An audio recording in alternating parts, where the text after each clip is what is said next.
Bonjour Jacques. Bonjour Michel.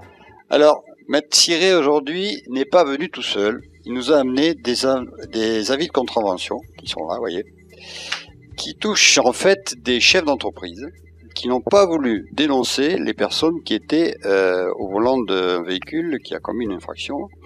Et donc, ils sont bien sûr sujets à une amende, mais au-delà de ça, les avis eux-mêmes sont un problème. Maître Ciré donc va nous expliquer pourquoi.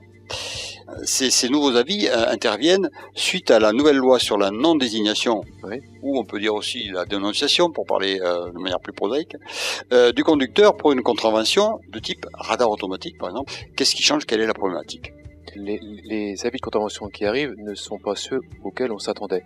On s'attendait, lorsqu'un chef d'entreprise ne dénonçait pas son salarié, à ce qu'il reçoive un avis de contravention pour non-dénonciation et que cette contravention soit de l'ordre de 90 à 750 euros.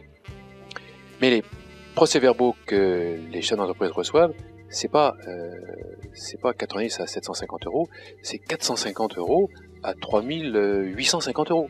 C'est 5 fois plus que ce à quoi on s'attend. Alors, c'est 5 fois plus parce qu'en fait, c'est la personne morale qui est condamnée, alors que normalement, c'est la personne physique, c'est donc le représentant de la personne morale qui devrait être condamné, et donc à 90 euros. Et tous les avis de contravention qui sont reçus par les entreprises, par les chefs d'entreprise, à mon sens, sont illégaux, il faut les contester systématiquement. Amis lecteurs et donc chefs d'entreprise, surtout, on vous conseille de ne pas payer tout de suite, hein, et donc d'aller vers ce qu'on appelle une requête en exonération, de façon à pouvoir vous défendre au tribunal et expliquer que le texte de loi en l'état n'est pas conforme. Il faut simplement indiquer, nous recevons cet avis d'infraction en qualité de personne morale, mais ce n'est pas la personne morale qui a commis l'infraction.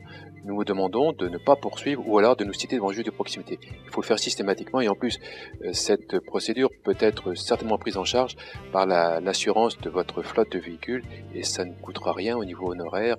Votre avocat ne vous coûtera rien. Je crois que ça c'est vraiment quelque chose qui est essentiel. Vous aurez tous les détails vraiment dans l'article qui accompagne cette vidéo.